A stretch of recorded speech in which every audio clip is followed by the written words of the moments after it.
range anxiety.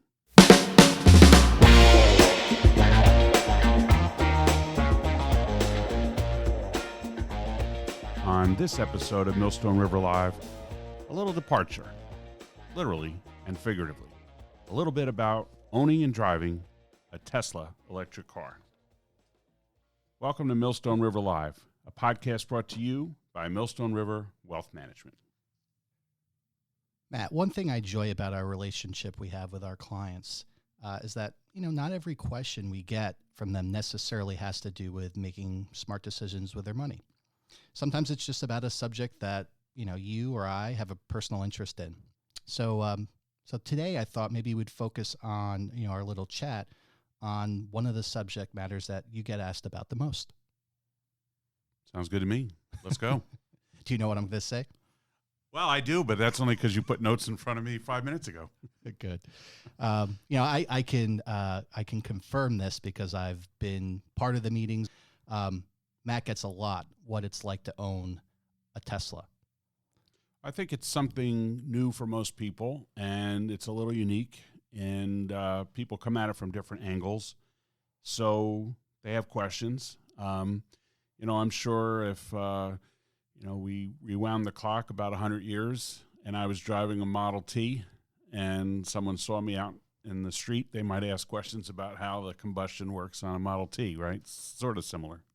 Yeah, I would agree. So what did get you interested in ditching your combustible engine to begin with? So for me, it was a few things. I'm an unapologetic environmentalist. I became one as an adult. I didn't grow up as one. So I care a lot about the planet, and I think most people probably should care about the planet, maybe more than we have as a society to date. And so I was interested in a car that had literally zero emissions. But also, I like new technology. I like grabbing a hold of something at the beginning as opposed to something more established. And quite frankly, it's a fast car, and it's a lot of fun to drive. Yeah, I think I could see that as well. I do think that there's an overall interest, even if you haven't made the steps of really investigating, what an electric vehicle is going to do for your commute as well as your lifestyle. Maybe you could, fill people in on what were some of the things that you considered when you were about to purchase your first electric vehicle.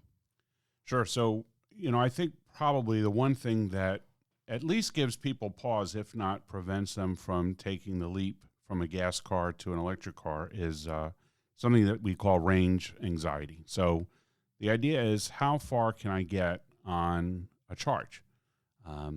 With cars that take gas, we don't necessarily worry about it in most instances because there's a gas station, every mile or so. That's a good point. So we don't have to worry about it. Electric car chargers are becoming much more prevalent, and you can see it literally on a monthly basis. There are more chargers being installed all over the place than there were the prior month. So I think that anxiety, as we call it, range anxiety, how far can you go on a charge, I think that's probably diminished a little bit now from where it was maybe even just a year or 2 or 3 ago. But that was certainly a consideration for me when I was thinking about it. And I would take it one step further. I would say probably one of the top reasons for people who think about it and decide against going with an electric car is that they're worried about not being able to charge the car easily, conveniently, and in places that they travel regularly. Now that you've owned one for a couple of years, can you think of an example where you were ever put in that position? So we've taken a couple of weekend trips, where you might drive 300, 400, 500 miles to a destination and spent a weekend someplace. You have to think about it. In a gas car, you don't really have to do much planning in that regard because you're going to pass so many gas stations that when you notice the needle is getting a little close to the E, you pull over. So here you have to think about it a little bit. So I own a Tesla and drive that make of car, and so I know that system shows on your center dash screen, where all the chargers are relative to where you are right on a map. If you're driving someplace unfamiliar to you and you don't know where the chargers are, that's an incredibly important system. But there are still plenty of places around the country where the density of chargers is not that great. And so what that means is you do have to plan ahead just a little bit. You can't just go wandering off unless you have a full charge. So we were up in Newport, Rhode Island for a weekend, and getting ready to come home. It was particularly cold out. Batteries don't like the cold. And so I had a little bit less charge than I would like and needed to go find a place. Luckily, there was a Marriott about a half an hour drive, but out of our way. But I chose to go there so I didn't have to panic on the way home about running out of juice. So outside of that, it sounds like I've never passed you on the thruway sidelined with no juice. You've always been able to find a way to get what you need in order to get where you're going. Yeah, I have. I had an instance one night where I was coming home and I had forgotten about charging. I had about a 45-minute ride home, and I had about enough electricity, according to the display, for about 10 minutes. The closest charger was more miles away than I had range left. So I turned off everything I could turn off in the car that uses electricity. I drove as slowly as possible, and I made my way to a charger, and I kind of coasted in. Now, I did not run out of electricity, even though the display said I was on zero. I've been told by people anecdotally that Tesla does that intentionally. We've heard stories about car manufacturers that have a little reserve of gas too that doesn't show up on the display. But I made it, and that was the closest I've come. I vowed, just like an alcoholic who goes through, the next morning, I vowed never to do that again. So I don't want to be in that position where I'm, praying to the gods of electricity that I have enough to get me to that charger. But when I coasted in there and I plugged in, I did feel a great sense of relief. So that was the closest I came. But no, I've never been stuck on the side of the road. Not yet, anyway. Is there any other thing when you're going through the decision-making process or investigation of buying an electric car, anything else you would maybe draw our attention to that is maybe a little unique versus, getting a combustional engine? So, we're financial planners. I should mention some financial considerations. One is that the federal government has a tax credit for the purchase of electric cars. It's not a deduction or some kind of a gimmick. It's a legitimate tax credit. They give out a finite number of these tax credits to car manufacturers each year. And, of course, the federal government has tinkered with the program a little bit. I think it's smart that they do it. But the way it worked for my first two Tesla purchases is that I received a $7,500 federal tax credit for each one of those.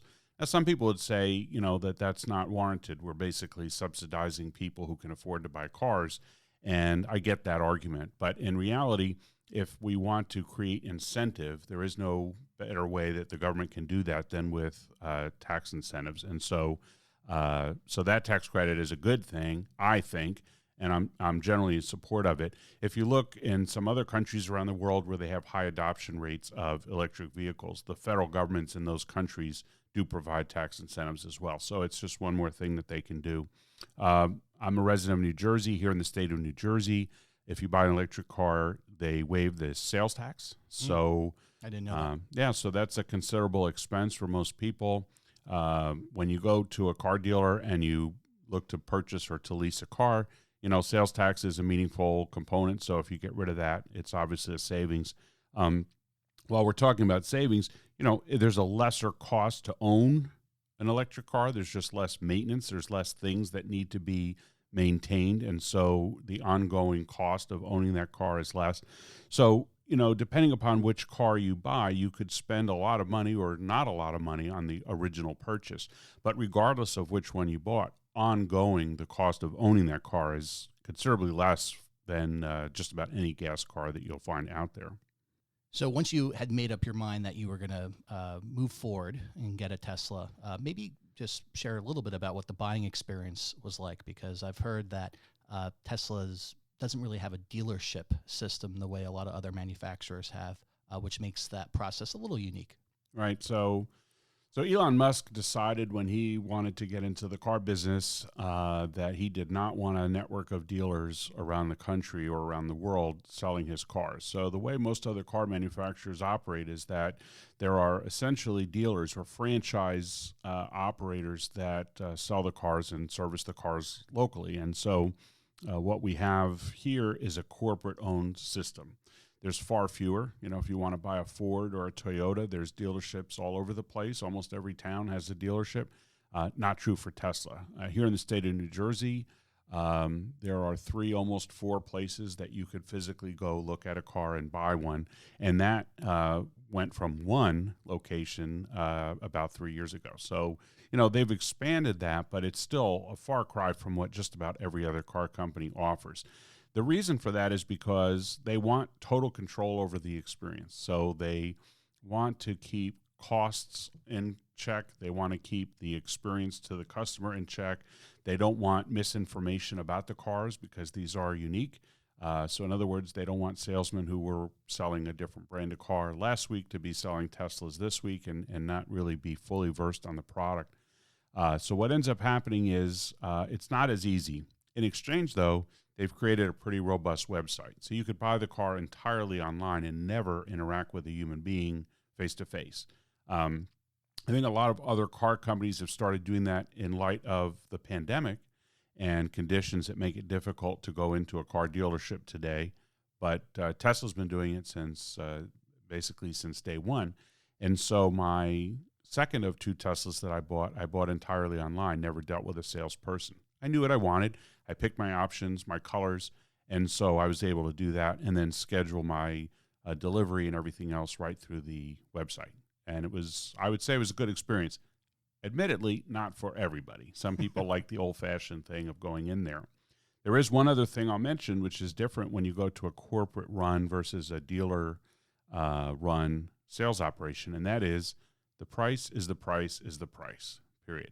If you want this model with these options, here's the price. If they're running a promotion of some kind, it's built into the price. But there's no haggling. You could try, but they won't entertain it, and there's no option of deviating from what the price is posted on the website. And that price is consistent across the country. So unlike most other cars, which have some variability, if you're here in the Northeast, for example, you might pay a little different price than somebody in the Midwest or what have you. Not true for Tesla. The price is the price, and that's what they stick with. So whether you like that or dislike that is a difference from most other car companies. A few years back when GM had their Saturn brand, they tried that and failed. The car brand failed for different reasons, but they tried that fixed price model, and it didn't seem to go over very well. I'm not entirely sure why that is, because when you talk to people, I think only a small number enjoy the haggling process, and look at it as sport. I think most people would prefer to just see a number and know that that's what it costs. I was just about to add that. From what I gather, the mood is changing. There's so many different apps as well as different features in which, you can get a commitment from the dealer, including what they're going to pay for your trade-in. And as you said, price is the price is the price. There's, no longer that multi-hour, back and forth with, the man behind the curtain in order to, finalize the price. Yeah, I mean, think about how many sitcoms or stand-up comedian routines are based on, you talk to the salesperson and then, they tell you they have to go check with the manager and then they go out back. And everybody speculates about what's really going on during that 10 minutes. Are they really talking to their manager, trying to advocate for your best deal? Are they out back having a cigarette? Or are they eating their lunch? Are they, joking about you? Or, what's really happening? Nobody knows for sure unless you've been in that business. But here that, all that stuff is gone. So if you like it, that's bad because it takes the fun out of it. If you dislike that and if you find the whole experience to just be, a big headache, then this is an improvement. So you purchased the car, it's been delivered, and it's in your driveway. One of the things I've noticed that I've been most impressed with both your first and second Tesla is that anytime I ride shotgun, it seems like there are things in the car that were different from last time. Explain to me how that all works. So what they decided to do, and there's, if you're like me and you're a fan of the company, you say that this is by design and it's smart. And that is, they built a car as a chassis, and it's really the software that defines how the car operates and what the experience is to either drive it or be a passenger in it. So I think what you're referring to is that there are features that get either enhanced or new features added pretty frequently by software update. So, most people, I think, have a tablet or a smartphone and they're accustomed to downloading an update, and the software might have bug fixes, in which case maybe most of us don't even notice anything different. Other times those updates will have new features or enhanced features. And it could be anything. It could be a change of colors and fonts on the screen all the way up to, new things that are being displayed. So what I have found is over the last 3 years of being a Tesla owner, the experience continually evolves. I think most of the time it's for the better. Sometimes, you get used to something and then they change it on you. But in reality, they change it for a reason. So they keep adding new features. Tesla has made no bones. They are working toward the day of having a fully autonomous driving experience. So they recognize you can't go there in one swoop. You have to do it incrementally. And so there's a lot of things that get changed as they make that step-by-step progression towards the day when they can have fully autonomous driving. We have semi-autonomous driving now. I came to work this morning, hands off the steering wheel, feet off the pedals. I put in the office as my destination. It knew where to go. It changed lanes when I was behind a slow truck. It changed back into the right lane in advance of an exit ramp that I needed to take. So not to say you could fully check out and not pay attention, but you could pay less attention safely and have the car do the bulk of the work for you. I think the next phase coming will be that you can fully not be paying attention. And just to be clear, when you purchased the car, it didn't have any of that functionality. But because of the over-the-air software updates, you could actually have that same car that you purchased a couple years ago with the newest or most advanced features that Tesla's offering on their new vehicles. Yeah, that's right. So, a lot of car companies, when they change model design, they incur great cost to do that. Tesla figured we're not going to change the body, in other words, the hardware with any great frequency.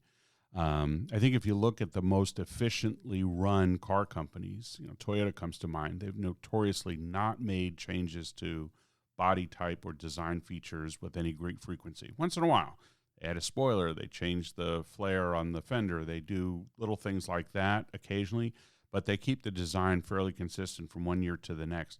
Tesla decided to do the same thing because they recognized that the real cost is in outfitting the factory. Once you've done that, you want to tinker with that as little as possible, and then you make all your enhancements to software. So all the way that the car operates is because of the software updates. So you put all the sensors, the cameras, all the different detection devices, and the hardware with a really fast chip and cellular service and all that stuff. Once that's in there, now everything else is all software. That's great. So what's one of the updates that you were most impressed by, or one that maybe you don't use every day, but you can kind of just give us a quick story about when and how you used it? Sure. So Elon Musk, who runs Tesla, has sort of a weird sense of humor. Some people like that. It's quirky because you don't expect a multi-billionaire to also find silly things to be funny and amusing, as he does. So sometimes they add things just because they can, and it's fun. So, for example, if you're used to the volume knob on your car radio going from 0 to 10, this one goes to 11. Why? Because he wanted it to, and he saw it in a movie one time, and he thought it was funny. So they do, little things like that. They've added a lot of entertainment to the car, which a lot of people think was silly. Why? You can't do these things while you're driving. But what they know about the user experience is that a lot of people with electric cars can be parked someplace or even go camping in the car, and you don't have to worry because you're not emitting any harmful fumes into the environment by keeping all the systems on. So Netflix and YouTube, for example, arcade games, karaoke was a recent addition, so you can now do karaoke in your car. If you have a kid that you taxi to different activities and you spend some time sitting in parking lots by yourself, those things are great. If you never do that, you might not care about it, but those things are great. One other thing I noticed recently is that they've added a lot more functionality to its ability to detect obstacles of all kinds. So as you're driving down the road on the screen, it in a pictorial way. It shows you traffic lights with what color they are. Wow. It shows you construction cones. It shows you bicycles that are riding on the shoulder, trucks, and all kinds of different things, all because the car is detecting these as potential obstacles, and it alerts you when you're getting too close to something, or if the car thinks you may not be paying close enough attention to whatever that is. So here's a kind of a last example to your question. We record this in our Manasquan, New Jersey office, and near the shore of New Jersey, we still have these roundabouts or circles on traffic. If you know the roundabout or the circle, you take it at a decent speed, and the car in front of you will be doing the same thing, and once they kind of turn out of the way, you keep going. Well, if the car doesn't know that the car in front of you is going to do that, it kind of alerts you. So it displays that car in front of you on the screen in bright red, and it makes a noise. And if you get too close for comfort, it actually steps on the brakes and slows you down. It turns off your music, and it does all those things. Once that obstacle has been averted, then all systems are back to normal again. And that all happens automatically. Most importantly, it all happens much faster than the human response time would be. So I think from a safety standpoint, a lot of these enhancements are going to continue to make these cars better in accident avoidance or, avoiding injury or what have you. It also appears that, all these updates are moving towards that potential goal of autonomous driving. Yeah. So my last question is totally unfair, but if we remove your individual experience from owning an electric vehicle, just when you think about, 5 years, 10 years into the future, what do you think we're going to see on the roads? That is an unfair question. I think that there are enough people that make the switch mentally every day now that we need to pay closer attention to harmful emissions to the environment that are hurting us. And there are still lots of people who think that electric cars are inappropriate and who don't like them, right? And so just like there are people who deny all kinds of things. I don't think climate change is something that, an educated person can any longer deny, but people will try. I just don't think you can. And I think more and more people are seeing evidence of that, whether it's through storms or through things that impact their own neighborhoods or what have you. So I do think you will see more electric cars. I think there are a lot of startup companies trying to get themselves up and running in the electric car space. And I should note here, Elon Musk has made their battery technologies patents available for free to any car company that wants them, because he says his mission is that the world needs electric cars. And if he can help another car company by giving away their battery technology, which is patented information, he does that.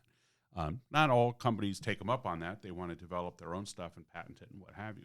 But the idea is that I think you will see more electric cars in the near-term future. There are some governments around the world, particularly in Europe and in China, for example, where they have mandated that a certain percentage, in some places it's 100% of all cars on the road by a particular year out in the future have to be electric or zero emission or both. And so I think that that's going to, no pun intended, drive that decision-making for people. And as these cars become more prevalent, they have more features, the chargers are more widely available, the prices come down, and they become a more viable option for more and more people. I think you'll see more people will opt for that and avoid the gas engines. And I think that companies like Chevron or ExxonMobil or what have you are going to have to adapt. I think they're going to have to figure out alternative ways to generate the profits that they currently generate by either exploring, drilling, refining, or selling oil products. Oil's not going away. I mean, we still need it to make sneakers and sports equipment and everything else. But I think we don't have to burn it as a fuel necessarily for too much longer. And so I think that's what's going to happen. I think people who have young kids, they might see those kids not necessarily need a driver's license right away. When I was of age to get a driver's license, I did it as soon as possible. But I don't think kids now, young kids, are thinking in that way. I think cars are going to do the driving. You can send a car to get its own service appointment. You can send a car to pick your kids up from their after-school sports. So I think those things are all going to drive this decision, and you're going to see a lot more of these electric cars on the road. And I think just like every other innovative technology, these things will continue to get better, more usable, and ultimately we will become more reliant on them, and they'll be harder to give up. I can't wait. This has been fun. Yeah, likewise. Thanks.